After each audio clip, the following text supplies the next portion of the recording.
Good morning everyone. हमारा आज का टॉपिक है मॉर्फोलॉजी ऑफ बैक्टीरिया। मॉर्फोलॉजी का मतलब होता है जब भी हम किसी चीज़ की स्ट्रक्चरल डिटेल में बात करते हैं, ठीक है। तो आज हम किसकी स्ट्रक्चरल डिटेल की बात करेंगे? बैक्टीरिया की, और उसी के साथ में उसके फंक्शंस की भी हम यहाँ पे बात करेंगे। तो आज का topic morphology of bacteria start करते हैं।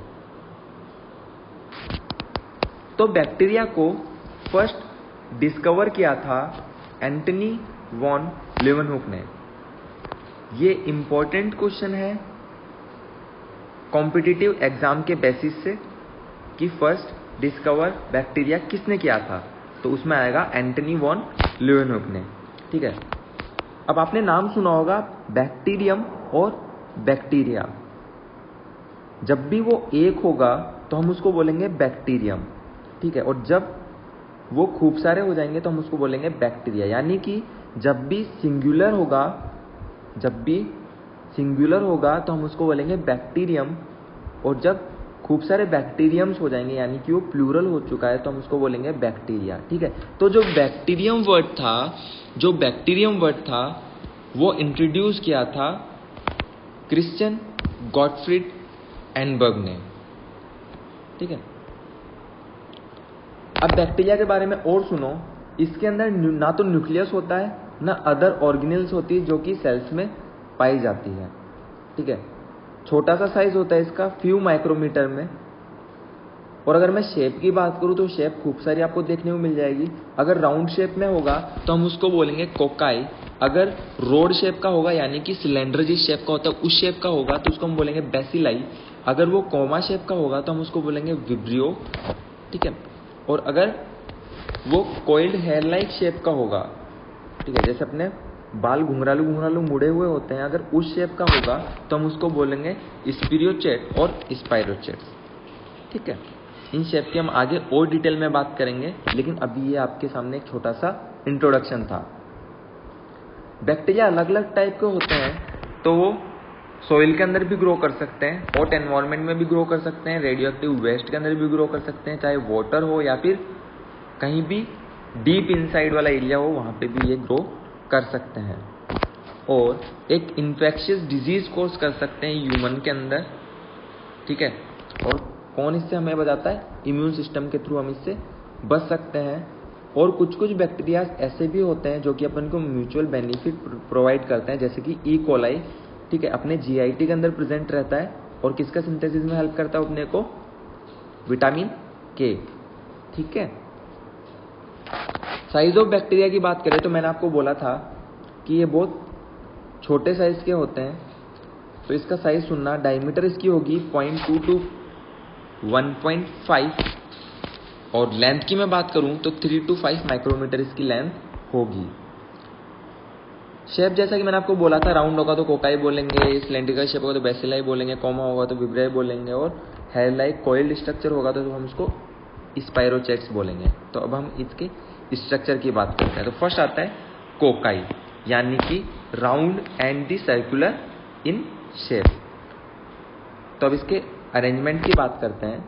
तो जो इसका फर्स्ट वर्ड था कोकाई जो मैं बोल रहा हूँ, ये लिया गया था ग्रीक वर्ड से। ये लिया गया था किससे? ग्रीक वर्ड से, जो कि था कोकस। इसका मतलब होता है बेरी, ठीक है। और बेरी कैसी होती है? राउंड होती है, ओवल होती है और सर्कुलर शेप के अंदर होती है। तो अब हम इसकी और डिटेल में बात करते हैं। जब भी ये अकेला है यानी कि ये कौन से शेप में है? ओवल और स्पेरिकल शेप में, तो हम इसको बोलेंगे कोकाई। क्या बोलेंगे? कोकस बोलते हैं, ठीक है ना। जब भी सिंगल होगा तो क्या बोलेंगे? कोकस बोलेंगे। जब भी ये डबल हो गया तो हम इसको बोलेंगे डिप्लोकोकाई। क्या बोलेंगे? डिप्लोकोकाई। अगर मैं इसके एग्जाम्पल की बात करूं तो एग्जाम्पल आएगा डिप्लोकोकस न्यूमोनियाई। अगर ये 2 की जगह 4 होते तो हम इसको बोलते हैं टेट्राड। 2 की जगह 4 होता तो हम इसको क्या बोलते हैं? टेट्राड। इसका एग्जाम्पल सुनना, माइक्रोकोकस। अगर ये 4 की जगह 8 के बंच में होता तो हम इसको बोलते हैं सार्सिना। हम इसको बोलते क्या? सार्सिना। इसका एग्जाम्पल सुनना, सार्सिना वेंट्रिकुलाई, ठीक है। अब अगर ये ग्रुप के अंदर होता तो हम इसको बोलते हैं स्टेफाइलोकोकस, और अगर ये चेन के अंदर होता तो हम इसको बोलते हैं स्ट्रेप्टोकोकस, ठीक है। तो अब ये रही चेन, अब ये चेन है तो मैंने आपको बोला था चेन है तो हम इसको क्या बोलेंगे, स्ट्रेप्टोकोकस। तो इसका एग्जाम्पल आता है स्ट्रेप्टोकोकस स्पीशीज। अगर ये ग्रुप के अंदर है, अगर ये बंच के अंदर है तो हम इसको क्या बोलेंगे, स्टेफाइलोकोकस। इसका एग्जाम्पल आता है स्टेफाइलोकोकस ऑरियस। समझ में आया यहाँ तक? अब इन डिटेल को मैं आपको, इन स्ट्रक्चर को मैं आपको और सिंप्लीफाइड तरीके से बताता हूँ। एक था मैंने इसको बोला कोकस, दो था मैंने इसको बोला डिप्लोकोकस, ठीक है, चार आए मैंने इसको बोला टेट्राड, आठ है मैंने इसको बोला सार्सिना। जैसे ही चेन स्ट्रक्चर में आया तो हमने इसको बोला स्ट्रेप्टोकोकाई, और जब ये ग्रुप में होगा तो हम इसको क्या बोलेंगे, स्टेफाइलोकोकाई। यहाँ तक समझ में आया आपको? अरेंजमेंट ऑफ दी कोकाई हम डिस्कस कर रहे हैं। सेकेंड आता है बेसिलाई, जो कि रोड और सिलेंड्रिकल शेप के अंदर प्रेजेंट रहेगा। तो इसके स्ट्रक्चर की अगर अपन बात करें तो सुनना, एक होगा तो हम इसको बोलेंगे बेसिलस। क्या बोलेंगे, बेसिलस। यहाँ पे बेसिलाई लिखा हुआ होगा बेसिलस, समझ में आया? जब ये दो होंगे तो हम इसको बोलेंगे डिप्लोकोकाई। क्या बोलेंगे, डिप्लोकोकाई। और जब ये क्या होंगे, सब सिलेंडर की तरह खड़े हैं, ठीक है, तो इसको हम बोलेंगे पैलिसाइड अरेंजमेंट। क्या बोलेंगे, पैलिसाइड अरेंजमेंट। और जब ये वापस चेन के अंदर आ गया तो हम इसको क्या बोलेंगे, स्ट्रेप्टो बेसिलाई। क्या बोलेंगे, स्ट्रेप्टो बेसिलाई। मतलब कि सिलेंड्रिकल शेप वाला चेन में आ गया तो उसको हम क्या बोलेंगे, स्ट्रेप्टो बेसिलाई। और अगर राउंड शेप में चेन के अंदर आ गया तो हम उसको बोलेंगे स्ट्रेप्टो कोकाई। यहां तक डाउट क्लियर है? ठीक है। अब वो ना बेसिलाई हो ना कोकस हो, दोनों का मिश्रण हो, तो उसको हम बोलेंगे कोको बेसाइलस। क्या बोलेंगे, कोको बेसाइलस। यानी कि कोको लाइक बेसाइलस बोल दो या फिर बेसिलाई लाइक कोकाई बोल दो, ये होगा कोको बेसाइलस। यहां तक समझ में आया आपकी? तो कोको बेसाइलस क्या है, कोकाई लाइक बेसिलाई और बेसिलाई लाइक कोकाई। यानी कि या ना तो ये कोको होगा और ना पूरा बेसिलाई होगा, दोनों का मिक्स होगा। यहां तक बात आपकी समझ में आई? डी आता है, जो कि मैं आपको बोला था कोइल लाइक हेयर स्ट्रक्चर होता है, जिसको हम बोलते हैं स्पाइरोचिट्स और स्पाइरोचेट्स। तो वो होंगे कोइल लाइक हेयर स्ट्रक्चर, जो कि आपको डायग्राम में दिख रहा है। कोइल लाइक हेयर स्ट्रक्चर आपको डायग्राम में दिख रहा होगा। ये क्या होंगे, स्पाइरोचिट्स होंगे। नेक्स्ट आता है क्यूनिफॉर्म पैटर्न। क्यूनिफॉर्म पैटर्न कैसे होगा, जैसे चाइनीज लेटर्स होते हैं ना, वैसा पैटर्न ऑफ अरेंजमेंट रहेगा बैक्टीरिया का। उसको हम बोलेंगे क्या, क्यूनिफॉर्म पैटर्न। अगर मैं बात करूं स्ट्रक्चर ऑफ द बैक्टीरिया की, तो स्ट्रक्चर ऑफ बैक्टीरिया अच्छे से देख लो, अच्छे से देख लो, ठीक है। ये आ गया कैप्सूल, ये क्या है, यहां से कैप्सूल स्टार्ट हो रहा है। उसके जस्ट आगे देखना सेल वॉल आ गई, ठीक है।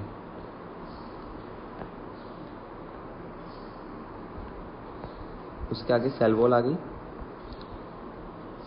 अब इसके आगे अंदर देखो, यहाँ पे ये राइबोसोम है,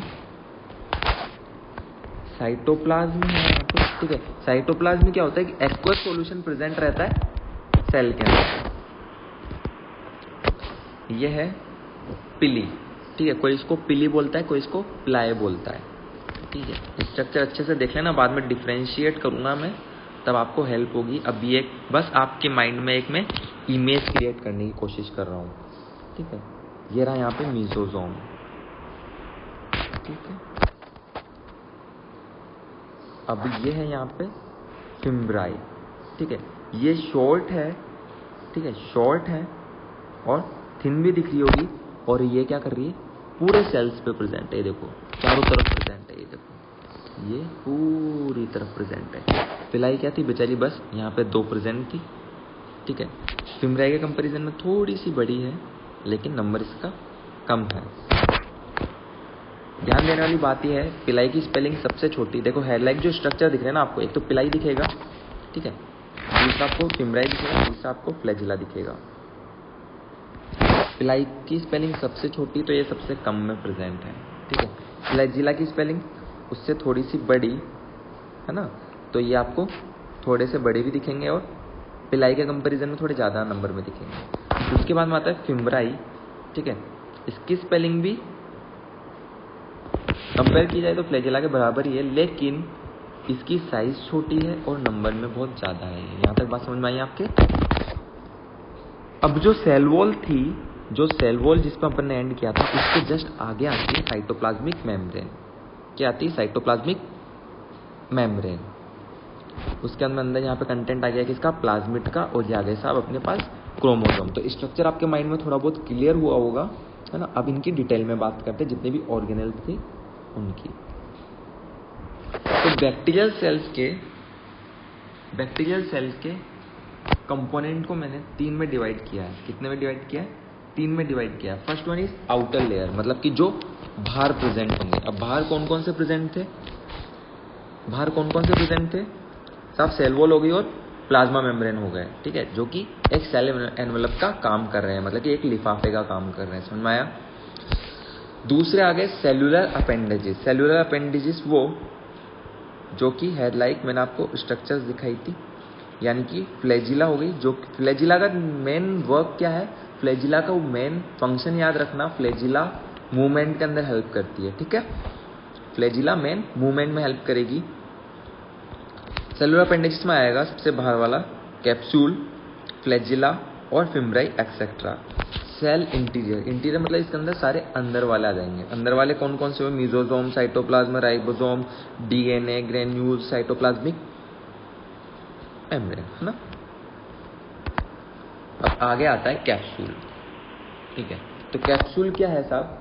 कैप्सूल वो है, मतलब कि कुछ बैक्टीरिया क्या करते हैं, प्रोटेक्टिव जेलेटिनियस कवरिंग फॉर्म कर लेते हैं, और ये सबसे बाहर की साइड में प्रेजेंट रहती है, आउटसाइड दी सेल वॉल, ठीक है। तो ये एक प्रोटेक्टिव कवरिंग का काम करती है, और उसमें क्या कंटेंट होता है? एक जेलेटिनियस कवरिंग होती है वो, ठीक है, outside the cell wall present रहेगी। इसकी मैं आपको आगे और डिटेल बताऊंगा। तो अभी तक बस एक माइंड में इमेज आप फॉर्म कर लो कि ये क्या होती है? एक जेलेटिनियस कवरिंग होती है और आउटसाइड दी सेल वॉल होती है और प्रोटेक्शन का काम करती है। समझ में आई? अब आओ फ्लैजिला के ऊपर। तो फ्लैजिला क्या है? एक लॉन्ग होलो यानी कि खोखला एक फिलामेंट होती है, जिसका मेन फंक्शन होता है मूवमेंट करने का। क्या काम होता है? बैक्टीरिया को मूव करने का काम किसका होता है? फ्लैजिला का होता है।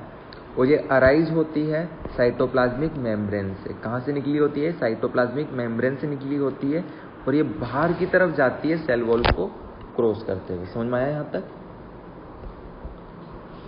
साइज की बात सुनना, 10 to 20 नैनोमीटर डायमीटर होता है इसका।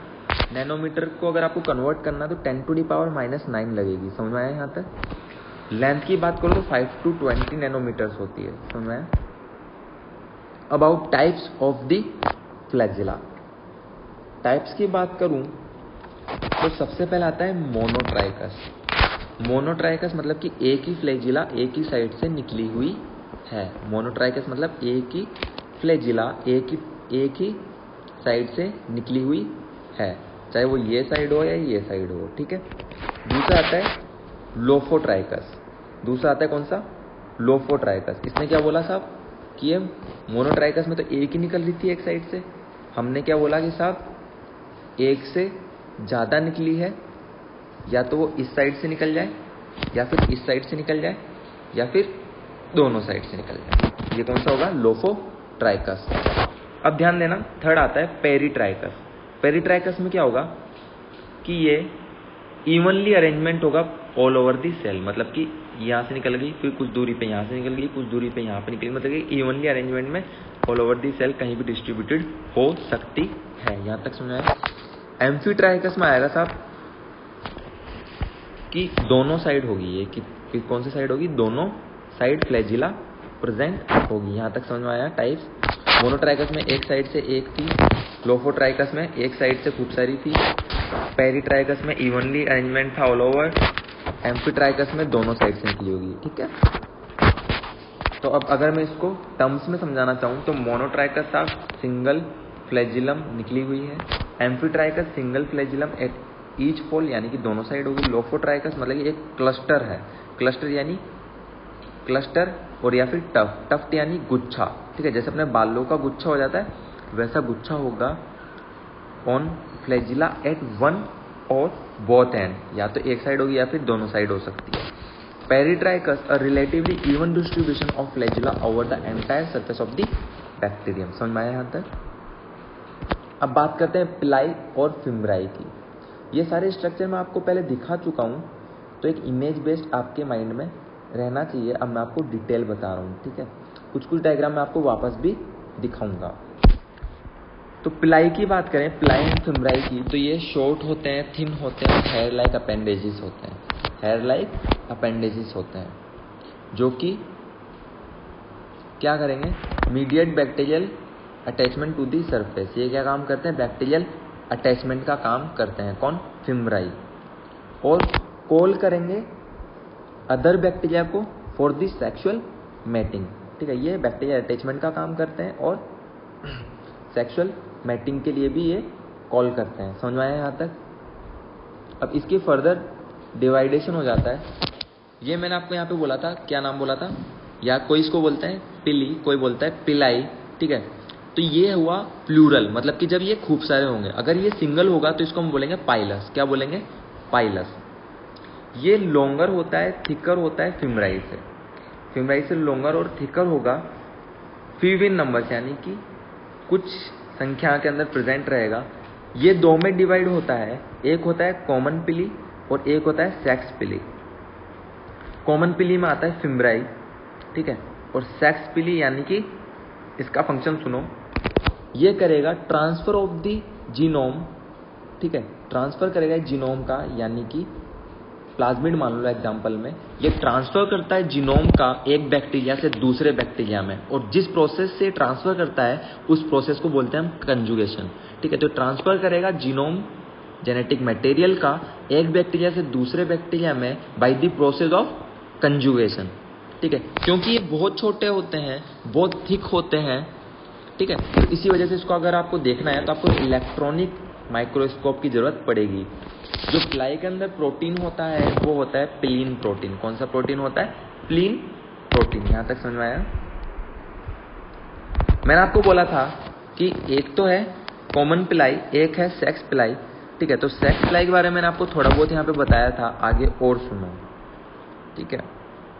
रिलेटिवली लॉन्ग होती है ये, कुछ ही संख्या में आपको मिलेगी, जनरली 1 से 6 हो सकती है।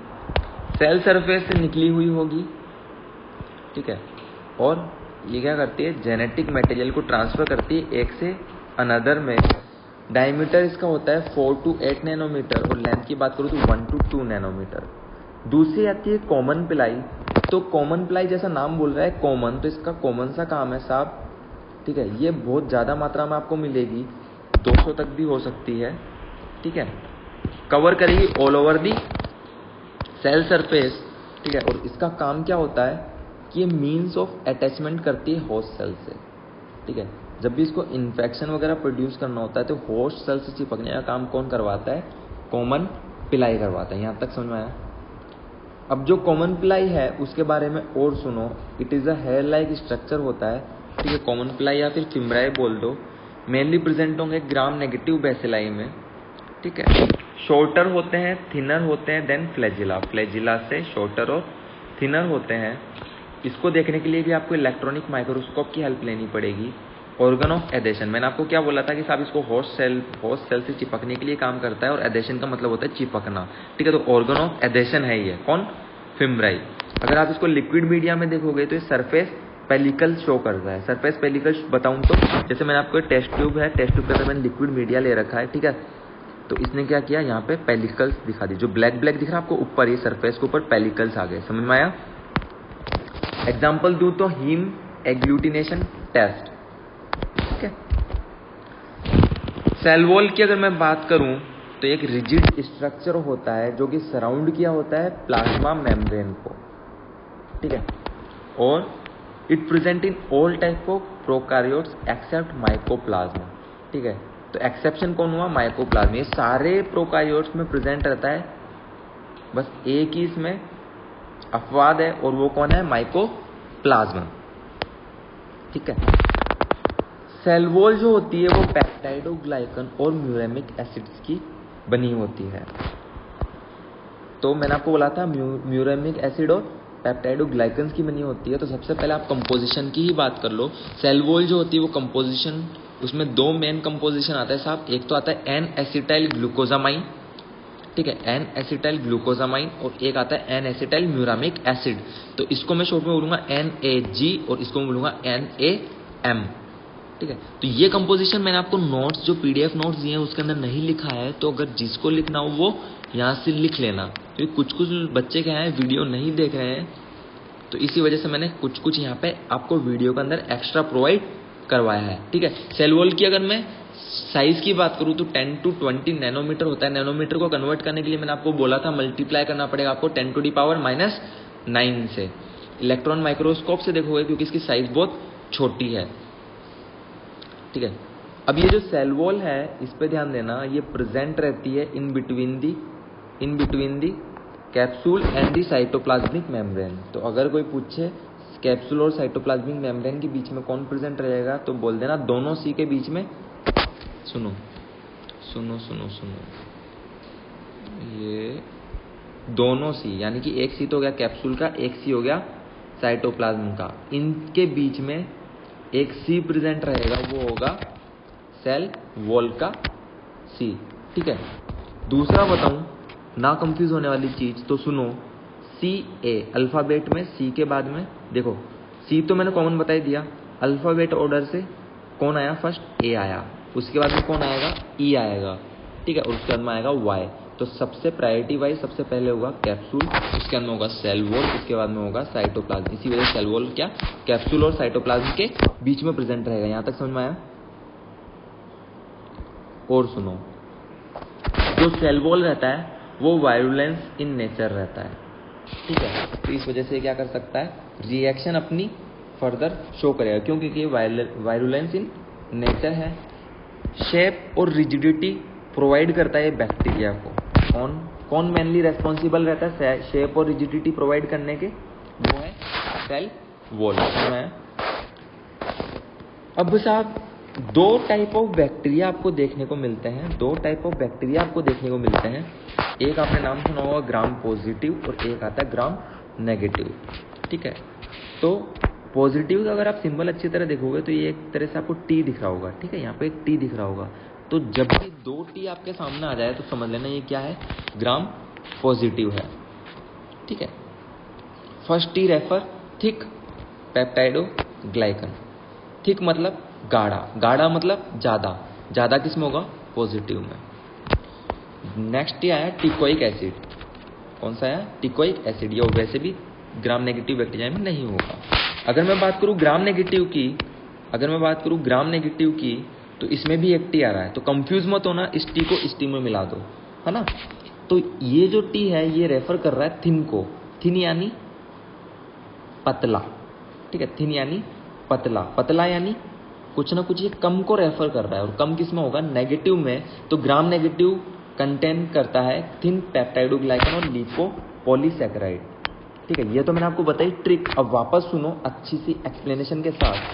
ग्राम पॉजिटिव कंपोज हुआ होता है थिक पेप्टाइडोग्लाइकन और टिकोइक एसिड से, और उसी की जगह अगर मैं ग्राम नेगेटिव की बात करूं तो वो कंपोज हुआ होता है थिन पेप्टाइडोग्लाइकन और लिपोपॉलीसैकेराइड से।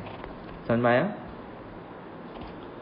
नेक्स्ट आती है साइटोप्लाज्मिक मेम्ब्रेन और प्लाज्मा मेम्ब्रेन, यानी कि सेल वॉल के बाद के स्ट्रक्चर की हम यहाँ पे बात कर रहे हैं, ठीक है।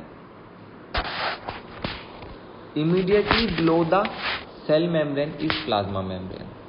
सेल मेम्ब्रेन के जस्ट नीचे कौन होगा साहब, प्लाज्मा मेम्ब्रेन, जिसको हम और क्या बोलते हैं, साइटोप्लाज्मिक मेम्ब्रेन। अगर इसकी थिकनेस की बात करूं तो 7.5 to 8 नैनोमीटर्स होती है, और ये भी फॉस्फोलिपिड और प्रोटीन से बनी होती है। मेनली जो सेल वॉल वगैरह है ये मेनली फॉस्फोलिपिड से ही बनी होती है। अब साइटोप्लाज्मिक मेम्ब्रेन की और बात सुनो, क्योंकि ये छोटी है, 5 से 10 नैनोमीटर है इसका साइज, इसी वजह से इसको आप इलेक्ट्रॉन माइक्रोस्कोप से देखोगे। कंपोज हुई होती है लिपोप्रोटीन और कार्बोहाइड्रेट इसके अंदर स्मॉल अमाउंट में रहेगा, मेनली फॉस्फोलिपिड, जो मैंने लिपोप्रोटीन आपको बोला है वही रहेगा। फंक्शन की बात सुनना, ये एक्ट करती है सेमी परमिएबल मेम्ब्रेन की तरह, तो इसका मेन फंक्शन क्या होगा, इंपोर्ट और एक्सपोर्ट का काम करेगी, ठीक है, इंपोर्ट और एक्सपोर्ट का काम करेगी, जो भी सेलेक्टिव आयंस और मॉलिक्यूल्स हैं उनका इंपोर्ट एक्सपोर्ट का काम कौन करेगा? Cytoplasmic membrane. अब नेक्स्ट आता है साइटोप्लाज्म। तो साइटोप्लाज्म क्या है? एक एक्वस सॉल्यूशन होता है सेल मेम्ब्रेन के अंदर, ठीक है। इसके 3 एरिया होते हैं, ठीक है। There are 3 area, cytoplasmic area, chromatin area और फ्लूइड प्रोटीन एरिया। तो साइटोप्लाज्मिक एरिया के बारे में सुनना। साइटोप्लाज्म एरिया जो है वो कंटेन करेगा राइबोसोम्स, मीसोसोम्स एंड ग्रेन्यूल्स। ये क्या क्या कंटेन करेगा? Ribosome, granules and mesosomes. Chromatin area की बात करूं तो क्रोमेटिन से आपको पहले ही याद आ गया होगा, क्रोमेटिन जो अपन डीएनए कॉइल होती है ना, डबल स्ट्रैंडेड डीएनए जो होता है उसकी कॉइल होती है, वो आएगी क्रोमेटिन एरिया के अंदर। फ्लूइड प्रोटीन एरिया की बात करूं तो फ्लूइड, तो इसके अंदर फ्लूइड के अंदर कौन कौन प्रेजेंट रहता है? आयन हुआ है ना, इनऑर्गेनिक आयन हुआ, सेल के सोल्यूट्स हुए, जो भी फ्लूइड फॉर्म वाली चीज होगी वो किस में आएगी? फ्लूइड प्रोटीन एरिया में। अब आते हैं जो भी सेल ऑर्गेनेल्स वगैरह होते हैं उनके ऊपर। तो एक होता है chromosomal DNA, plasmid, ribosome, mesosome, spores and granules. तो सबसे फर्स्ट आया अपने पास में कौन? Chromosomal DNA. ये आगे स्ट्रक्चर किसका? क्रोमोसोमल डीएनए का। तो इसके बारे में सुनना। डीएनए मेनली क्या करता है? सब अपनी जेनेटिक इंफॉर्मेशन जो होती है वो कौन गैदर करता है? डीएनए गैदर करता है। डीएनए एक डबल स्ट्रैंडेड स्ट्रक्चर होता है विदाउट हिस्टोन, ठीक है। सर्कुलर अरेंजमेंट के अंदर प्रेजेंट रहेगा। तो genetic code of bacteria contain कर रहा है कौन? डीएनए। ये न्यूक्लियर मेम्ब्रेन से बाउंड नहीं रहता है, ठीक है। अब मैंने आपको पहले बताया था कि जो बैक्टीरिया है वो रिप्रोड्यूस करेगा by the process of binary fusion. Binary fusion मतलब 2 के अंदर टूटना, ठीक है। मल्टीप्लाई हो जाना, 2 के अंदर टूटना। तो जब भी ये मल्टीप्लाई होगा तो ये भी डिवाइड हो जाता है, ठीक है। डीएनए भी डिवाइड हो जाता है by the process of binary fusion का मल्टीप्लिकेशन। समझ आया यहाँ तक? अब आओ मीसोसोम्स के ऊपर। तो मीसोसोम्स आप 2 होते हैं, एक तो होता है सेंट्रल और एक होता है पेरिफेरल। जो सेंट्रल में प्रेजेंट रहेगा वो होगा सेंट्रल, जो पेरिफेरली प्रेजेंट रहेगा इधर उधर वो होगा कौन? पेरिफेरल।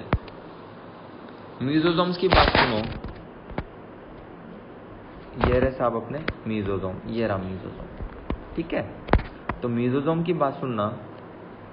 मीसोसोम जो है इसकी इंपॉर्टेंट बात यह है कि साहब जो बैक्टीरिया के अंदर रेस्पिरेटरी साइट ऑफ एंजाइम होती है वो होता है मीसोसोम। रेस्पिरेटरी साइट की तरह ये एक्ट करता है, ठीक है। मेनली प्रेजेंट रहेगा near the cross wall septa. ये देखो ये रही क्रॉस वॉल सेप्टा, ठीक है। यहाँ पे ये प्रेजेंट रहेगा। ग्राम पॉजिटिव बैक्टीरिया के अंदर मेनली आपको देखने को मिलेगा। यहाँ तक समझ में आया? अब मैंने बोला था कि साहब 2 मीसोसोम्स थे, सेंट्रल मीसोसोम और पेरिफेरल मीसोसोम। तो सेंट्रल जो था वो सेंट्रली प्रेजेंट रहेगा, ठीक है। डीएनए रेप्लिकेशन के अंदर काम करेगा और आपको मेनली इसके जो रिलेटेड मटेरियल रहेंगे उसके अंदर ही देखने को मिलेगा, लाइक न्यूक्लियर मटेरियल, क्रोमेटिन और डीएनए। पेरिफेरल इनके अलावा जो काम होगा वो पेरिफेरल का रहेगा, found far from the nuclear material. जो न्यूक्लियर मटेरियल के पास में मिल जाए वो तो होगा सेंट्रल मीसोसोम और जो उनसे दूर रहे वो होगा पेरिफेरल मीसोसोम। समझ में आया? अब सुनना, capsule and the slime layer. Capsule and the slime layer. तो सेल वॉल जो होती है बैक्टीरिया की, वो मैंने आपको बोला था एक प्रोटेक्टिव कवरिंग फॉर्म करती है जेलेटिनियस लेयर की, है ना। अगर वो इजीली वॉश हो जाए, जो प्रोटेक्टिव लेयर है वो इजीली वॉश हो जाए, ठीक है, यानी कि इजीली समझ लो, आप जनरल टर्म्स में सुन लो भाई, मैंने कैप्सूल को धो दिया, ठीक है, वॉश कर दिया, ठीक है। अगर कोई दाग था और वो डिसअपियर हो गया तो मैं उसको बोलूँगा स्लाइम लेयर, ठीक है, यानी कि कमजोर दाग था, ठीक है। लेकिन हमको दाग कैसे चाहिए?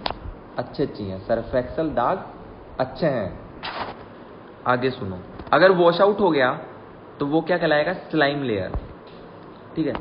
अगर वो अभी भी अपीयर है, वो नहीं गया आफ्टर द वॉश और remain as a thick jelly around the cell, तो हम उसको बोलेंगे कैप्सूल। क्या बोलेंगे? कैप्सूल, ठीक है। अगर कैप्सूल जो है वो थिन फॉर्म में है, यानी कि थोड़ा पतले फॉर्म में है, तो उसको हम बोलते हैं माइक्रो कैप्सूल। ठीक है, अब कैप्सूल के बारे में सुनना अच्छे से। कैप्सूल सिक्रीट करता है sticky gel around the cell, जो कि क्या था, जेलेटिनियस कवरिंग। अगर वो सिक्रीशन लूज है तो उसको हम बोलेंगे स्लाइम लेयर। ठीक है, शार्प इन नेचर होता है कौन, कैप्सूल। केमिकली अगर मैं इसकी बात करूं तो इसमें दो कंपोजिशन प्रेजेंट रहती है, पॉलीपेप्टाइड और पॉलीसैकेराइड, इनसे मिलकर बना होता है कैप्सूल। नॉर्मली अगर आप इसको स्टैन करना चाहो, मैंने आपको बोला था कि साहब इसको आप क्या कर दोगे, वॉश कर दोगे। अगर कैप्सूल को आप नॉर्मली स्टैन, जो इंक होती है उनसे आप नॉर्मली इंक से आप स्टैन करना चाहोगे तो आप उसको स्टैन नहीं कर सकते। ठीक है, अगर आपको स्टैनिंग करनी है तो आपको यूज लेनी पड़ेगी नेगेटिव स्टैनिंग इंक, यानी कि इंडियन इंक और निग्रोसिन।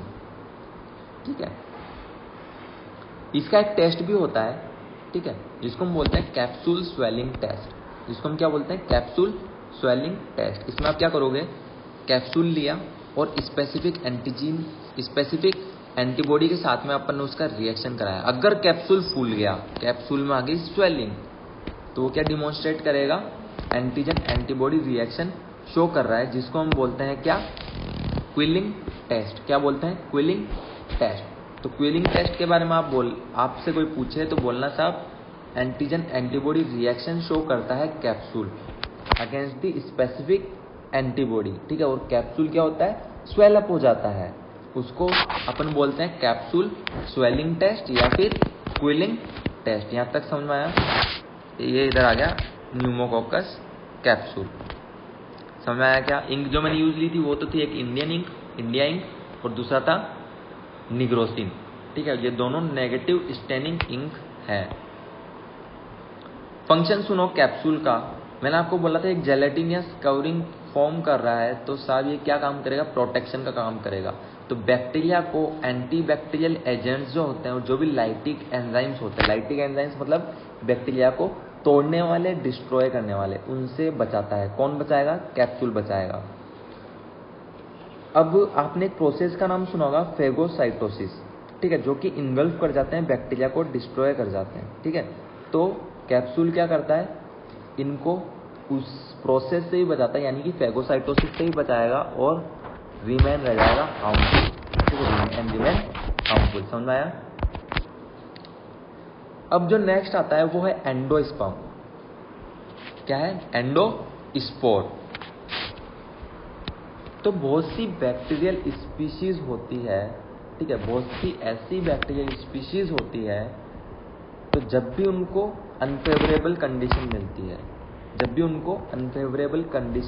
है, तो they produce highly resistant metabolically inactive structure. मतलब कि वो क्या करती है, एक highly resistive metabolic inactive structure form कर देती है, जिसको हम बोलते हैं स्पोर्स। यानी कि बैक्टीरिया क्या फॉर्म करेगा, अपने स्पोर्स फॉर्म कर देगा, जो कि हाईली रेसिस्टिव है। हाईली रेसिस्टिव मैंने इनको क्यों बोला वो मैं भी आपको आगे बताऊंगा। ठीक है, ये स्पोर्स फॉर्म होंगे through the parent bacterial cells.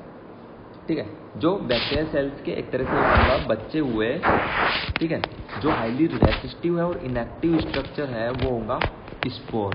समझ में आया।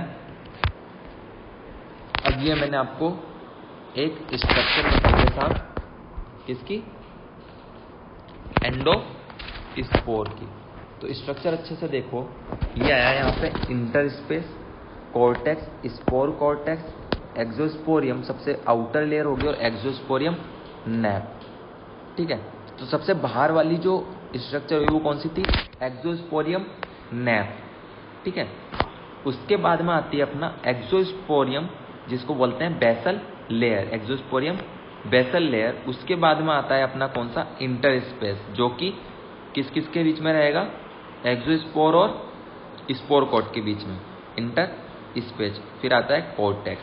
ठीक है, तो अगर मैं आपको बाहर से अंदर तक की व्याख्या बताऊं तो सबसे बाहर प्रेजेंट रहेगा एक्सोस्पोरियम, उसके बाद में रहेगी आउटर लेयर, उसके बाद में रहेगा स्पोर कोट, उसके बाद में उसके अंदर रहेगा इनर मेम्ब्रेन, उसके अंदर रहेगा अपना न्यूक्लियोइड। यहां तक समझ में आया। It contain 4 part, inner membrane, spore coat, cortex और स्पोर कोट, आउटर लेयर और एक्सोस्पोरियम। सबसे बाहर रहेगा एक्सोस्पोरियम, उसके बाद में आउटर लेयर, उसके बाद में स्पोर कॉर्टेक्स और स्पोर कोट, ठीक है। उसके बाद में रहेगी इनर मेम्ब्रेन और उसके अंदर रहेगा अपना न्यूक्लियोइड। यहां तक समझ में आया आपके? अब अगर मैं बात करूं स्पोर्स की, जो कि हम बात करते हैं स्पोर्स की, तो साहब जब भी बैक्टीरिया के पास अनफेवरेबल कंडीशन आएगी, जैसे अपने पास में आई थी नोटबंदी, ठीक है, तो अपन ने क्या किया कि साहब किसी ने जमीनें खरीद ली, किसी ने सोना खरीद लिया, और जिसके पास छोटे मोटे पैसे थे, पुराने नोट, लेकिन उनको बैंक में जाने का मन नहीं है, तो उन्होंने क्या किया, कौन तो लाइन में लगेगा, अपन तो गाड़ी में पेट्रोल ही भरवा लो, ठीक है। तो वो थी ब्लैक मनी रखने वालों की अनफेवरेबल कंडीशन। तो जब बैक्टीरिया की अनफेवरेबल कंडीशन आएगी, तो ये भाई साहब क्या करेंगे, ये एक रेसिस्टेंट चीज फॉर्म कर देगा, अपनी स्पोर्स फॉर्म कर देगा, ठीक है, जो कि रेसिस्टेंट होगा साहब, चाहे आप रेडिएशन दे दो, हीट दे दो या डिसइंफेक्शन कर दो, ये क्या रहेगा, उससे रेसिस्ट रहेगा, ठीक है। अब इसको अगर आपको डिस्ट्रॉय करना है तो आप इसको दोगे साहब मॉइस्ट हीट, जो कि एग्जांपल है किसका, ऑटोक्लेव का, ठीक है। तो साहब स्पोर जो फॉर्म हुआ वो फॉर्म हुआ स्पोरुलेशन की वजह से, ये प्रोसेस होती है स्पोरुलेशन से स्पोर फॉर्म हुआ। अनफेवरेबल कंडीशन आई बैक्टीरिया के पास, तब उसने फॉर्म किया, रेसिस्टेंट था ये रेडिएशन, हीट और डिसइंफेक्शन के अगेंस्ट, और डिस्ट्रॉय हो गए मॉइस्ट हीट से। समझ में आया? वापस बोलता हूँ, फॉर्मेशन ऑफ स्पोर जो होगा वो होगा स्पोरुलेशन की वजह से। इसकी जो शेप है वो ओवल भी हो सकती है, स्पेरिकल भी हो सकती है, ठीक है। अब जो एंडोस्पर्म है वो चेंज हो सकता है वेजिटेटिव सेल के अंदर, मतलब कि ये तो क्या था, इनएक्टिव फॉर्म थी, ये होगी एक्टिव फॉर्म, ठीक है। ये वेजिटेटिव सेल के अंदर फॉर्म हो सकता है अंडर दी फेवरेबल कंडीशन। जैसे इसको फेवरेबल कंडीशन मिली, मार्केट इसका चलने लगा, तो इसने क्या किया, वेजिटेटिव सेल फॉर्म कर सकता है विद इन 2 आवर। और ये जो प्रोसेस होगी स्पोर से, क्या फॉर्म होने की, वेजिटेटिव सेल फॉर्म होने की, इसको हम बोलेंगे जर्मिनेशन। जो बैक्टीरिया से स्पोर फॉर्म हुआ था उसको हमने बोला स्पोरुलेशन, और जो स्पोर से वेजिटेटिव सेल फॉर्म होगा उसको हम बोलेंगे जर्मिनेशन। यहाँ तक समझ में आया? तो इसको मैंने यहाँ पे शॉर्ट में लिख रखा है, बैक्टीरिया से हमने स्पोर फॉर्म किया by the process of sporulation, और स्पोर से हमने वेजिटेटिव सेल फॉर्म किया जिसको हमने बोला जर्मिनेशन। तो यहाँ तक समझ में आया आपको? तो आज का हमारा टॉपिक मॉर्फोलॉजी ऑफ बैक्टीरिया, जिसके अंदर हमने छोटे मोटे फंक्शंस की भी बात की थी। तो आज का हमारा टॉपिक यहीं ख़त्म करते हैं। That's all for today. Thank you very much.